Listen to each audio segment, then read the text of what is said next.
सही बच्चों को नमस्कार। हम बात कर रहे हैं नीट फिजिक्स के जो प्रीवियस ईयर क्वेश्चंस आए हैं, पीवाईक्यू जिनको कहते हैं, आप इस वर्ड से आप नोन होंगे, उसके क्वेश्चंस अपलोड कर रहे हैं। चैप्टर है इलेक्ट्रोस्टैटिक्स, पोटेंशियल एंड कैपेसिटेंस। फंडा क्लियर होगा चैप्टर का तभी आप इसकी तैयारी कर रहे होंगे। ठीक है, हम एक वीडियो में एक एक क्वेश्चन अपलोड कर रहे हैं जानबूझ करके, नहीं इसलिए नहीं कि नंबर ऑफ वीडियोज बढ़ जाएं, इसलिए कि आप थोड़ा थोड़ा तैयार करते रहें। देखते हैं अगला क्वेश्चन। देखिए, ये क्वेश्चन पीएमटी 2005 का है। पहले क्वेश्चन पढ़ते हैं, तब तक आप उस क्वेश्चन को देखिए, आपके सामने स्क्रीन पे फ्लैश हो रहा होगा। क्वेश्चन कह रहा है कि two charges Q1 and Q2 are placed 30 centimetre apart. एक डायग्राम बना हुआ है, 30 सेंटीमीटर दूर दो चार्जेस हैं Q1 और Q2। A third charge Q3 है, is moved along the arc of radius 40 centimetre from C to D। ये ध्यान रखिए, डिस्टेंस सेंटीमीटर में है, बाद में मीटर में कन्वर्ट करनी पड़ सकती है।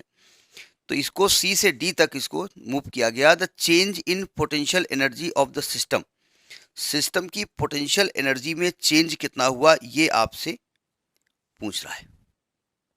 डायग्राम को ध्यान से समझिएगा। ए और बी पॉइंट पे दो चार्जेस हैं, एक Q1 है, Q2 है। एक चार्ज Q3 पहले C पर था, लास्ट में D पे लाया गया है। ठीक है, डायग्राम पहले बना लिया जाए, फिर देखा जाए क्या लफड़ा है। तो देखिए, ये दो चार्जेस हैं, ये है Q1 प्लस माइनस क्या दिया है, कुछ नहीं दिया तो प्लस ही होगा, Q1 और Q2 है ना।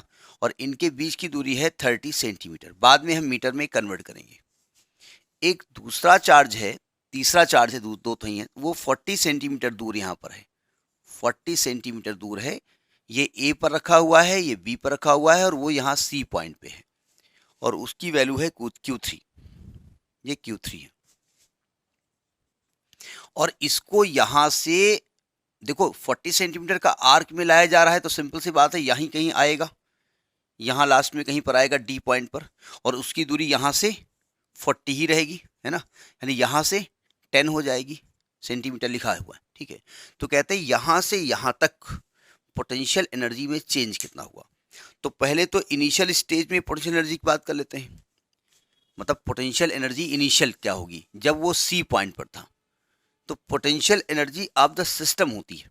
ठीक है, तो पहले Q1 Q2 के बीच में एनर्जी होगी, Q1 Q3 के बीच में होगी, Q2 Q3 के बीच में होगी। ठीक है, तो आप लिखेंगे 1/4 पाई एप्सिलॉन नॉट, या आप के रख दीजिए, बाद में वैल्यू रखिए। तो फिलहाल के रखे दे रहे हैं, बार बार पूरा लिखने से बेहतर है इसको हम के मान लेते हैं, बाद में रख देंगे वैल्यू के। Q1 Q2 लिखेंगे, भाई पूरे सिस्टम की चाहिए ना, ये चार्ज जो एक दूसरे पे फोर्स लगा रहे हैं, एक दूसरे की एनर्जी है, वो भी इसको इफेक्ट करेंगे। तो क्योंकि आपसे पूछा भी गया है change in potential energy of the system, system की एनर्जी ही आपसे पूछ भी रहे हैं। ठीक है, क्योंकि जैसे ही चार्ज यहाँ पर आए, दोनों डिस्टर्ब हो गए, अरे दादा Q3 भी आ गया, तो यानी कि इसकी एनर्जी भी वहाँ पर इंक्लूड की जाएगी। तो आएगा Q1 Q2 upon A B plus Q1 Q3 upon A C plus Q2 Q3 upon BC। तो पहले BC निकालना पड़ेगा ना आपको, या ये BC चाहिए ना, तो आपको सिर्फ साफ साफ दिख रहा है ये 30 है, ये 40 है, तो 50 होगा। वैल्यू हमने कहा बाद में रखेंगे, हम सेंटीमीटर में फिलहाल ये है, हम बाद में मीटर में इसको कन्वर्ट कर लेंगे, है ना।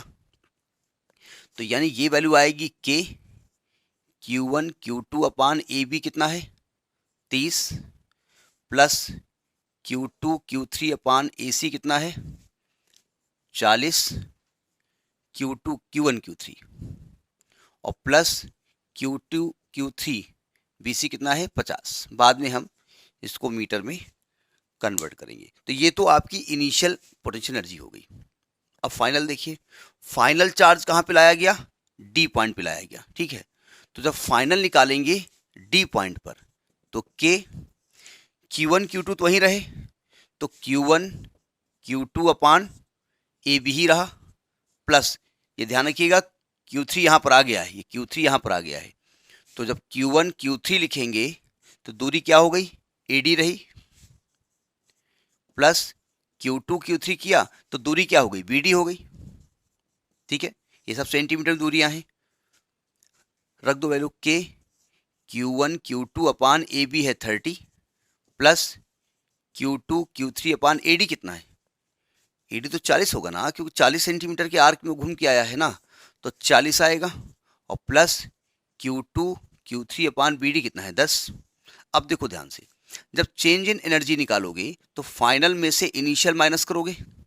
अब सावधान, के तो सब में कॉमन है, जब इसमें से इसको माइनस करोगे तो ये भाई साहब और ये भाई साहब सेम है, कैंसिल हो जाएंगे, ये भाई साहब प्लस माइनस में आगे कैंसिल हो जाएंगे, इसमें से माइनस होगा, मतलब Q2 Q3 अपान 10 में से माइनस होगा Q2 Q3 अपान 50, ये माइनस होगा, ठीक है। अब इसको कैलकुलेट कर लिया जाए।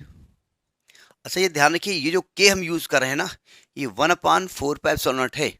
इन्होंने आपको change in energy of the system दिया गया है, उसमें एक मल्टीपल में के है, वो के दूसरा है, ठीक है। इस के को भी हम गायब कर देंगे, तो डेल्टा यू क्या हो गया, इसकी वैल्यू रख ही देते हैं।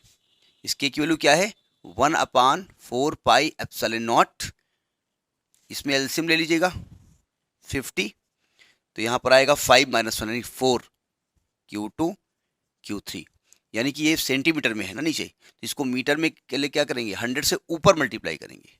भाई डिवाइड करते हैं ना, तो जब ऊपर सेंटीमीटर है तो नीचे डिवाइड करेंगे, नीचे सेंटीमीटर तो ऊपर मल्टीप्लाई करेंगे, तो ये हो जाएगा 2, तो आगे आपका ऊपर कितना आएगा 8 Q2 Q3 अपान 4πε0। हमारे हिसाब से चेंज इन एनर्जी ये आ गई, और इनके हिसाब से जो एनर्जी लिखी हुई है वो लिखी है Q3 अपान 4πε0 इंटू के, 4πε0 इंटू के, ये इनके हिसाब से एनर्जी है। तो अगर हम अपनी एनर्जी को और इनकी एनर्जी को कंपेयर करें, इक्वेट करें, तो आपको साफ साफ दिख रहा है कि 4π कैंसिल हो जाएगा, Q3 कैंसिल हो जाएगा, तो के की वैल्यू कितनी आएगी 8Q2। तो एक्चुअली के क्या है 8Q2 है, ठीक है। यानी हमने अपने हिसाब से एनर्जी निकाली और इनके द्वारा जो एनर्जी गिवन है उससे इक्वेट कर दिया, तो वैल्यू ये आ गई। तो इसका जो पार्ट आंसर सही है, that A part is the correct answer. तो this was in PMT 2005 paper.